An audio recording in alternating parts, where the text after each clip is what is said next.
Y lo más importante de todo es saber que el Señor está aquí en medio nuestro. Como lo prometió, ¿se acuerdan la promesa del Señor? Que donde 2 o 3 se reúnen en su nombre, Él estaría en medio de ellos. Y no me cabe la menor duda de que el Señor, cumpliendo su promesa, está aquí en medio nuestro en esta mañana, para ayudarnos, para alentarnos, para fortalecernos, para bendecirnos, para librarnos de todo mal. Y en este momento para hablarnos a través de su palabra. Amén. Un texto quizá conocido y que dice cosas muy profundas, muy importantes. Así ha dicho Jehová, así dice el Señor, así dice Dios. Y hay una maldición. En este pasaje hay una maldición y una bendición. La maldición dice, maldito el varón. Estamos hablando genéricamente, no habla del hombre, sino del ser humano, que confía en el hombre, que confía en la fuerza humana y pone carne por su brazo y su corazón se aparta de Jehová. Hay una maldición en esto, no es una cosa liviana. Hay una maldición para aquel que realmente no pone toda su confianza, su fe en el Señor. Pensemos que confiar significa tener fe en el Señor. Es poder saber esperar en el Señor con confianza. Como dice bien claro allí la carta a los Hebreos, es pues la fe y la certeza de lo que se espera y la convicción de lo que no se ve. Pero la mayoría de las personas no tienen esta convicción en su corazón, no tienen esta confianza en su corazón. Pero evidentemente nosotros como cristianos, como creyentes, tenemos que tener bien arraigada esta fe, esta confianza, esta convicción en nuestros corazones. Jeremías no le está hablando a un pueblo inconverso. Jeremías le está hablando de parte de Dios a un pueblo que era el pueblo de Dios. Sin embargo, estaba diciendo estas cosas. Es como si hoy dijéramos a los creyentes esta misma palabra. ¿Acaso puede ser que haya quienes se creen o piensan que son creyentes que no confíen en el Señor, que no hayan puesto en el Señor su confianza, su esperanza? Y creo que muchas veces pasa esto. Muchas veces cuando vemos cristianos que se desesperan, nos damos cuenta que están flojos en la fe, están flojos en la confianza y están flojos en la esperanza. Y esto cuando miramos no solo el Antiguo Testamento, miramos el Nuevo Testamento, miramos los Evangelios, aún lo vemos en los discípulos en más de una oportunidad, que a pesar de conocer el poder, la gracia, la gloria del Señor y estar junto al Señor, sin embargo, en más de una oportunidad su fe falló. Y el Señor tuvo que reprocharles esa falta de fe. Cuando estaban allí en el mar de Galilea, en la barca, y se levanta la tempestad, la tormenta, Jesús estaba, dice, durmiendo en la barca, en la parte más baja, y empezaron a desesperarse. Desesperarse significa perder la esperanza, perder la confianza. Y en principio lo que hicieron es tratar de hacer lo posible por sus propios medios, con su propia sabiduría, con sus propias fuerzas, de poder mejorar la situación en medio de la tormenta, en medio del problema, en medio de la dificultad. Pero dice que la tormenta era cada vez más fuerte. Y cuando vieron que ya no tenían ninguna oportunidad de sobrevivir a la tormenta en esa situación, fueron a clamar al Señor. Inclusive la forma en que fueron a clamar al Señor nos llama poderosamente la atención. porque hasta como que fueron a reprocharle al Señor, ¿no? Fueron al Señor y le dice, Señor, ¿no tienes cuidado de nosotros que perecemos? ¿Alguna vez usted le reprochó algo al Señor? No, somos todos buenos. Pero ¿cuántas veces a lo mejor en la desesperación, en la pérdida de la esperanza, en el hecho de tener una fe débil o una confianza que no cubre realmente las expectativas, hemos tal vez reclamado a Dios con como una especie de reproche? ¿No tienes cuidado de nosotros que perecemos? Y dice que Jesús los vio de una manera terrible, desesperados.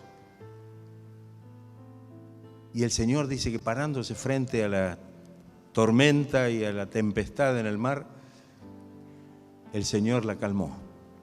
Dio su palabra y la tormenta y las olas y el viento cesaron. Y dice que se hizo grande bonanza. Se tranquilizó todo. De todas maneras, cuando estaba todo tranquilo, el Señor le dice a los discípulos, ¿qué les dice?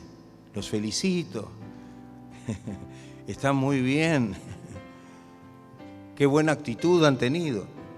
No, les reprocha Jesús a ellos y les dice, ¿dónde está vuestra fe? ¿Dónde está vuestra confianza? Y nos damos cuenta entonces que bien merece este mensaje que pueda llegar a nosotros, porque quizá en algún momento nos ha pasado o nos pueda pasar y podamos recordar la palabra del Señor que nos viene por medio del Espíritu Santo, y en ese momento en que humanamente tendemos a flaquear y a desesperarnos, poner nuestra confianza en el Señor. Porque la desconfianza, la desesperanza, evidentemente trae la derrota, trae la maldición.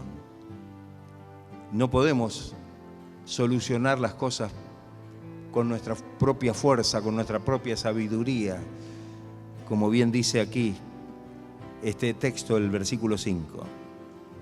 Necesitamos tener toda la convicción y la confianza puesta en el Señor.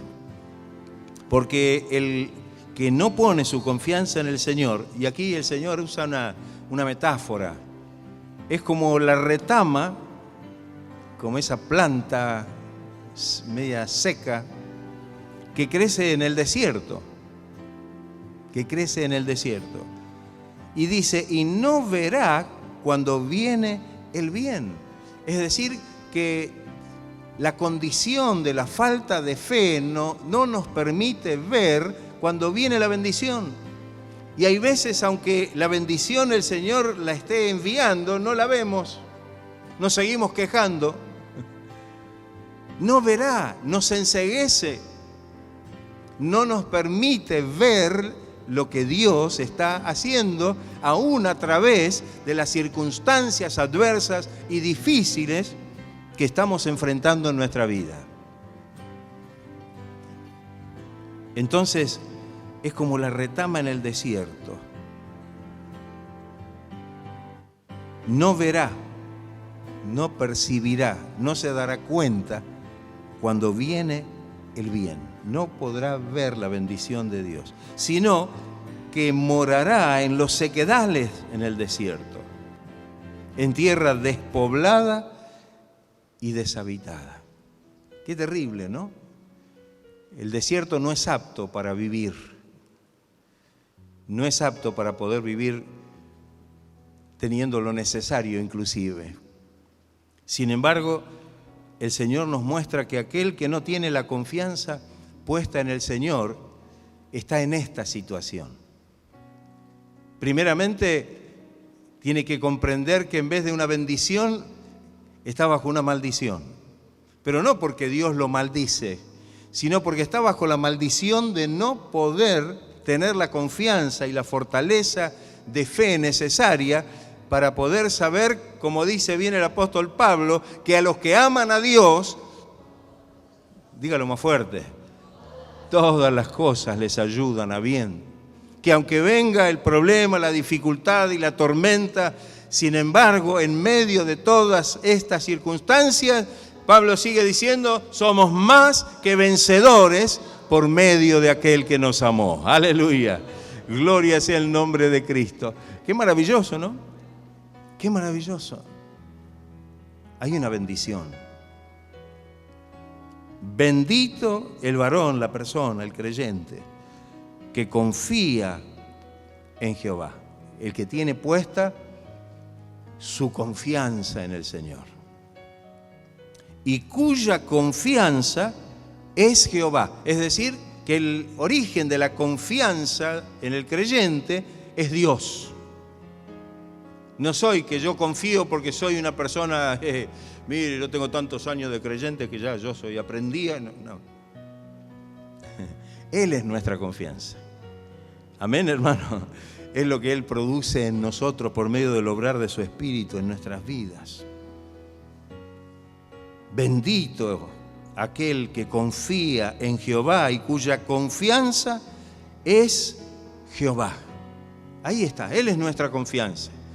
Hay problemas, dificultades, adversidades, situaciones, circunstancias, pero Él es mi confianza.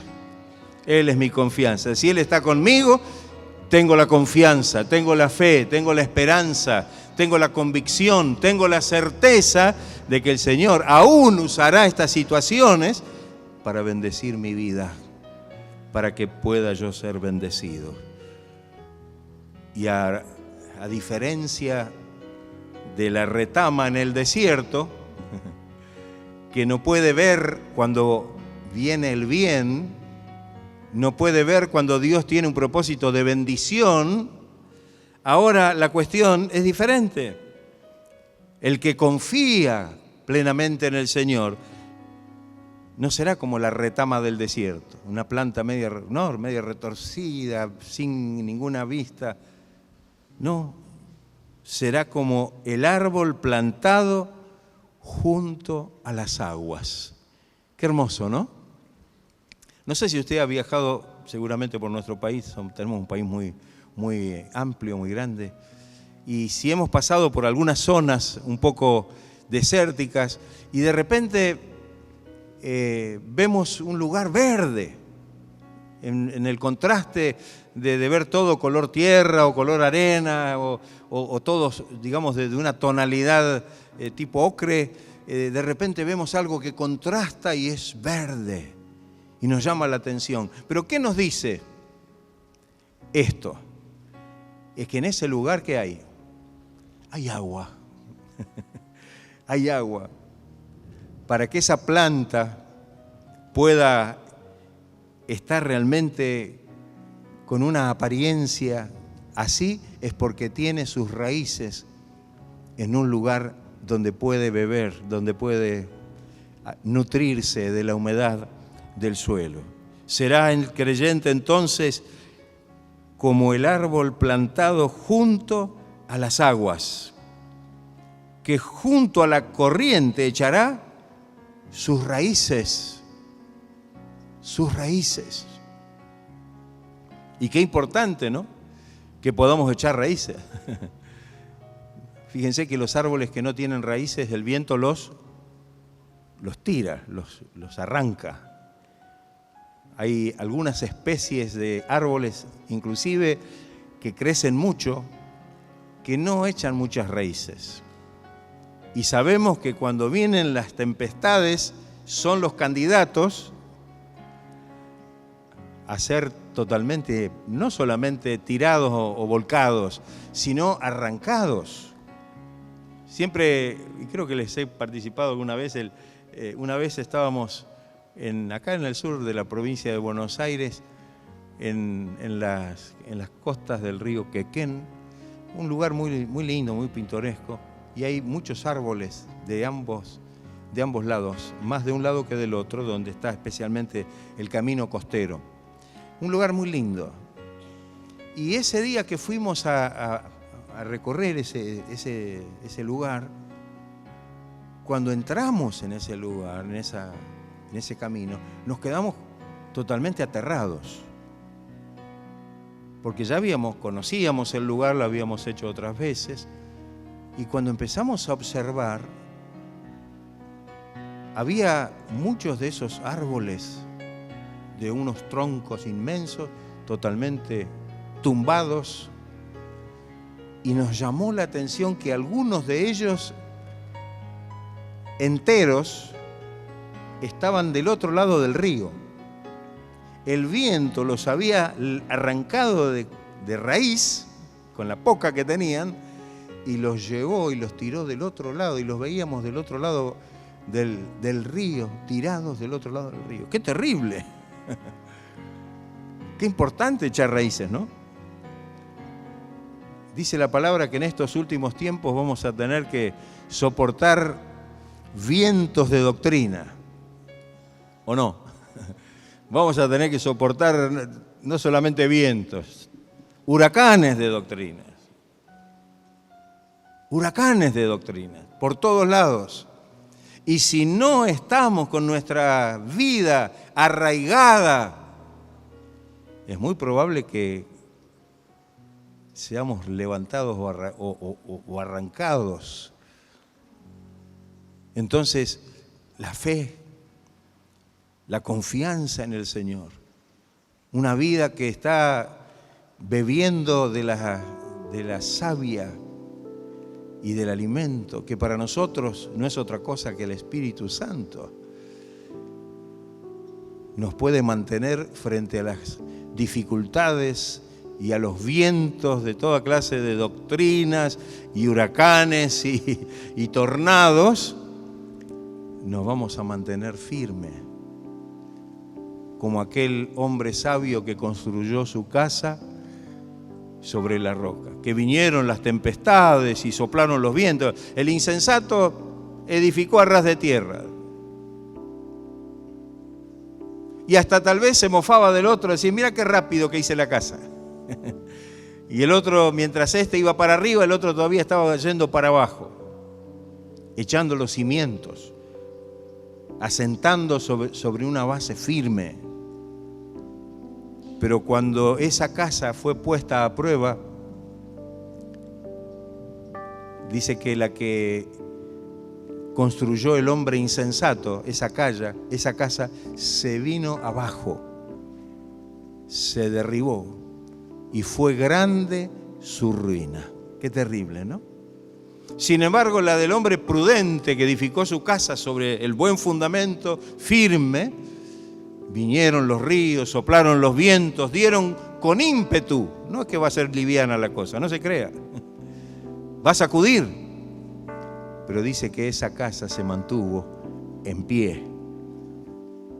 Esa vida se mantendrá en pie como un verdadero testimonio que está anclada y está puesta sobre el fundamento que para nosotros es Cristo. Que el Señor nos ayude. Aquel que tiene su confianza puesta en el Señor es como el árbol plantado junto a las aguas, que junto a las corrientes echará sus raíces. Y no verá, aquí viene otra comparación o contraste, no verá cuando viene el calor, cuando viene el mal, cuando hay sequía. Fíjese los problemas que tenemos cuando azota el calor, el sol, la sequía, y usted ve que las plantas se ponen, las hojas ya empiezan a perder el verde y se pone todo marrón, ¿no? No. En este caso dice que no verá cuando viene el calor, sino que su hoja estará verde. Aquel no verá cuando viene el bien, el que no confía, el que no tiene fe, el que no tiene convicción. Pero acá dice que el creyente, el que tiene confianza, el que tiene fe en el Señor, no verá cuando viene el mal, cuando viene el calor, cuando viene el problema.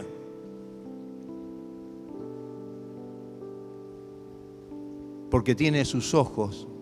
¿Dónde tiene sus ojos? Tiene sus ojos puestos en el Señor. ¿No vio que cuando viene la dificultad y el problema y nosotros nos fijamos en el problema cada vez es más grande, cada vez es más difícil, cada vez es más profundo, cada vez es más terrible.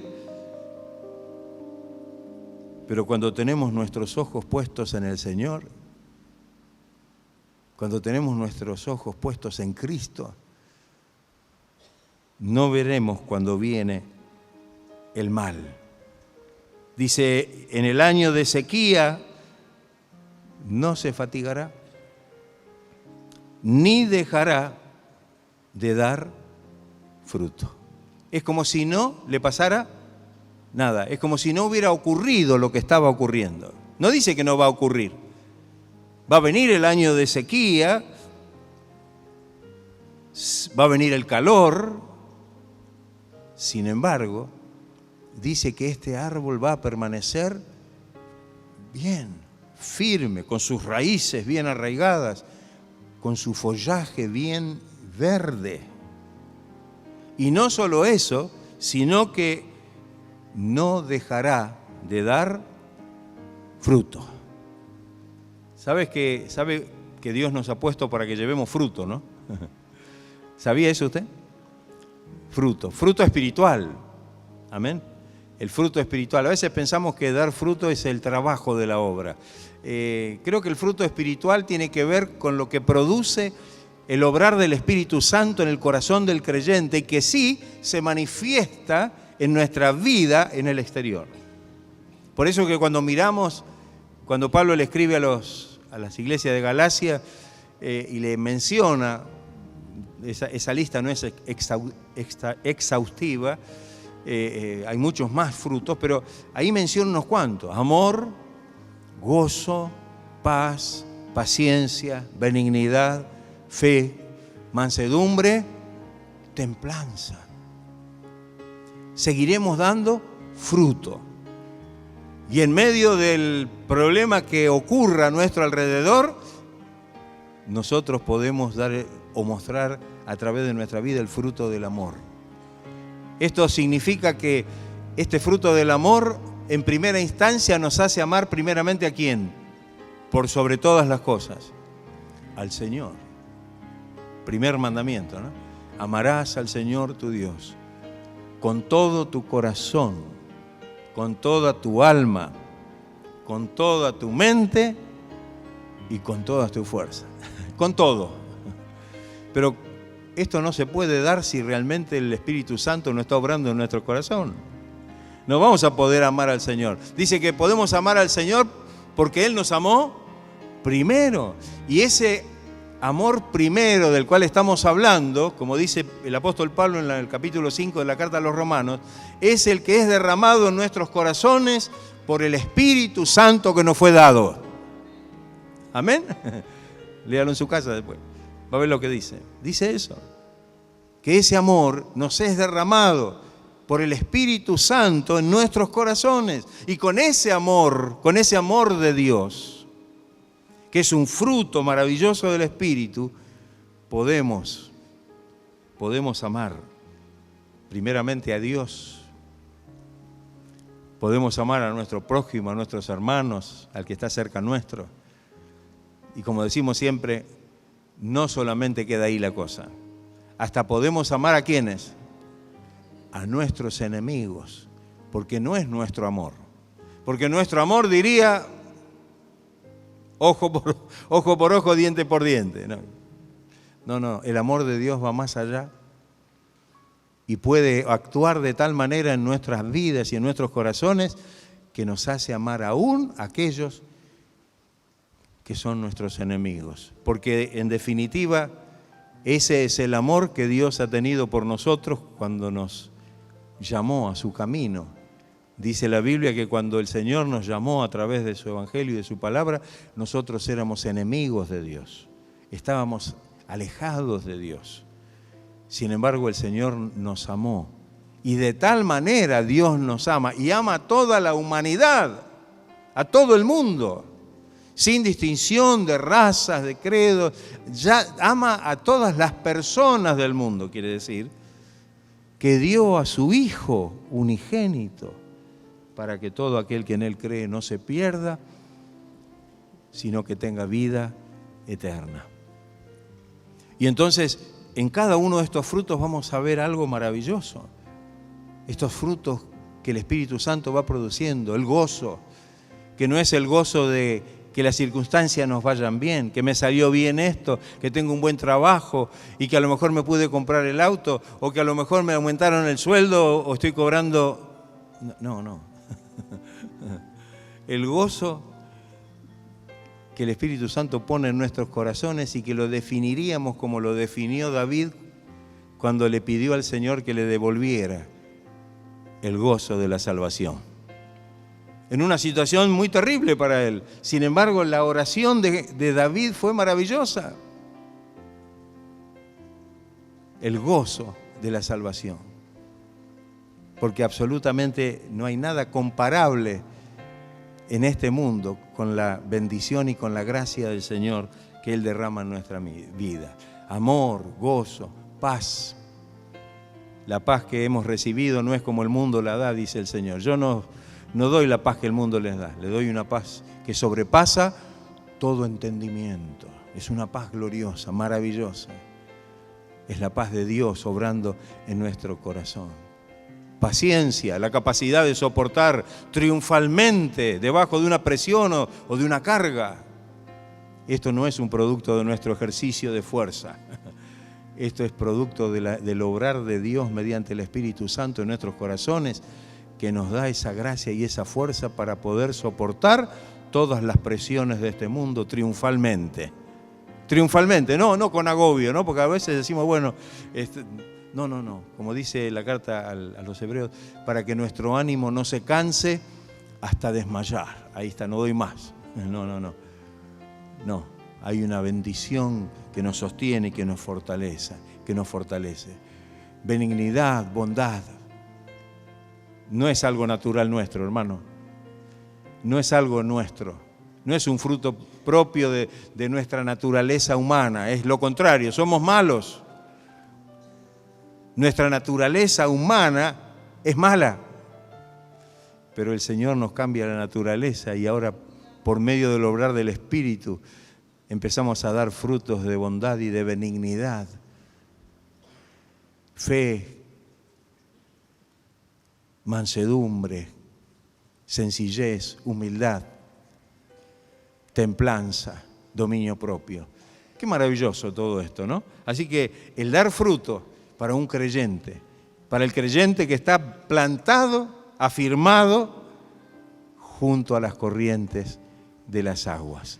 En este caso, esas corrientes de las aguas nos figuran esa gracia maravillosa del Espíritu Santo. En el capítulo 4 del Evangelio de Juan, Jesús usa la metáfora o la analogía o la comparación del agua cuando habló con la samaritana. Y Jesús le hablaba a la samaritana y la samaritana no le podía entender al principio. Cuando Jesús le pidió que le diera de beber, bueno, ya conocen la historia, ¿no? Esta mujer se extrañó de que un hombre judío encima le pidiera a ella de beber y Jesús, pasando por encima de esa relación, de esa barrera, le dice, si tú supieras quién es el que habla contigo, tú le pedirías y te daría agua viva. Agua viva. Qué hermoso, ¿no? Qué hermoso. Y cuando seguimos en la lectura, no voy a señalar todo el pasaje porque vamos a estar un rato largo, pero el Señor ahí menciona que el agua que el Señor nos da es como una fuente de agua que salta para vida eterna. Es una fuente inagotable de agua viva que corre por nuestro ser y que nos lleva a una eternidad gloriosa en la presencia de Dios. Alabado. Corre por su interior este río de agua viva. Tiene la experiencia de beber de este agua maravillosa que es el agua del Espíritu. Amén. En aquel momento cuando Jesús se paró al terminar el último día de la fiesta de los judíos, dijo: si alguno tiene sed, venga a mí y beba. Venga a mí y beba. Está hablando simbólicamente. No es que el Señor le iba a dar un vaso de agua. El Señor le iba a dar del espíritu que Él tenía. Y el que cree en mí, como dice la Escritura, de su interior correrán ríos de agua viva. Y dice, y esto dijo del Espíritu Santo, que vendría o que recibirían aquellos que creen en Él o que creerían en Él. Que el Señor nos ayude para que en este momento nosotros podamos darle gracias a Dios. Somos cristianos, somos creyentes, somos parte del pueblo de Dios. Pero tal vez tenemos que revisar a través de este mensaje cuál es nuestra actitud, dónde está cimentada nuestra fe, si nuestra fe es firme, si nuestra fe está consolidada en el Señor. Y esto es fácilmente comprobable, porque cuando vienen las dificultades y los problemas y las situaciones, ahí nos damos cuenta dónde está anclada nuestra fe. Entonces, por supuesto, no queremos que haya ninguna sombra de maldición sobre nuestra vida, que no nos permita ver la bendición de Dios, que tenga nuestra vida reseca como una retama del desierto y que nos mantenga en un lugar donde parece que todo es malo, que todo es motivo para quejarnos, sino que ahora podamos realmente poner toda nuestra confianza en el Señor y podamos realmente tener una vida plena, una vida renovada, una vida llena del Espíritu, como el árbol plantado junto a las aguas, una vida cuyas raíces están bien afirmadas, una vida que está como el árbol de hojas verdes, algo que llama la atención. Y no solamente esto, sino una vida que da fruto y una vida que puede ser de esta manera, un testimonio poderoso, glorioso, de que somos del Señor y que el Señor está obrando en nuestra vida. Que el Señor nos ayude. ¿Estará dispuesto en esta mañana a pedirle al Señor que le ayude en este sentido? Los discípulos en un momento hicieron una oración que nos llama la atención. Señor, a ver si piensan en lo que voy a decir. Aumentanos la fe, le dijeron. Se daban cuenta que estaban medio flojos en esto. Y como dije antes, en más de una oportunidad, el Señor los tuvo que reprender o reprocharles la falta de fe, el no haber actuado con fe, el no haber respondido con fe ante ciertas circunstancias. Pero que el Señor en esta mañana, entonces, si algo de esto puede estar pasando en nuestra vida, queremos ser como ese árbol que está junto a las corrientes de las aguas. Queremos ser como ese árbol que está bebiendo del agua de vida en forma permanente. Y aún en medio de las situaciones más difíciles que puedan estar rodeando nuestra vida o que puedan estar asolando al mundo, nuestra vida está llena de vida, porque la vida es la vida que Dios nos da y es la vida que recibimos por medio del Espíritu de vida que hay en Cristo, que realmente corre por nuestro interior.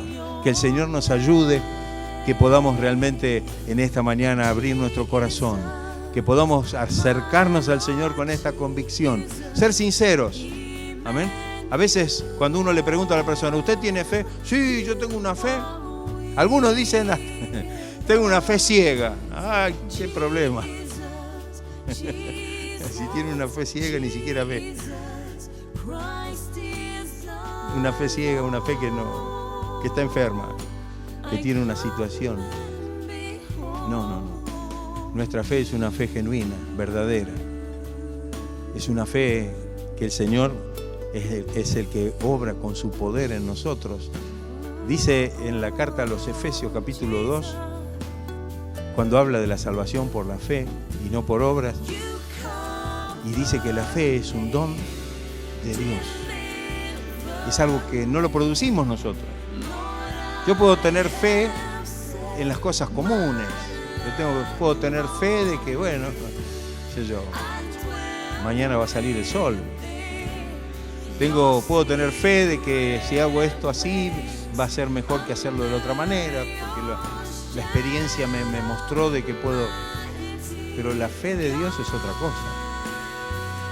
La fe del Señor va por encima de todo esto, es sobrenatural. Amén. Porque no es lo que sentimos, no es lo que vemos, es lo que creemos. ¿Usted cree la palabra de Dios? ¿Cree lo que dice en esta mañana la palabra del Señor? Vamos a estar de pie y darle gloria al Señor. Darle gracias a Él por su palabra, porque Él está aquí en medio nuestro para que en esta mañana, si hemos venido tal vez con algún síntoma de debilidad de nuestra fe, si hemos venido comprendiendo que a lo mejor necesitamos ser fortalecidos, renovados en esta fe, en esta mañana el Señor pueda verdaderamente llenar nuestros corazones de esa maravillosa fe, beber de ese agua de vida, aleluya, que puede realmente llenar nuestros corazones de esa gracia maravillosa del Señor y que podamos vivir en fe, como dice la palabra, vivir en fe para que podamos ser un verdadero testimonio ante el mundo.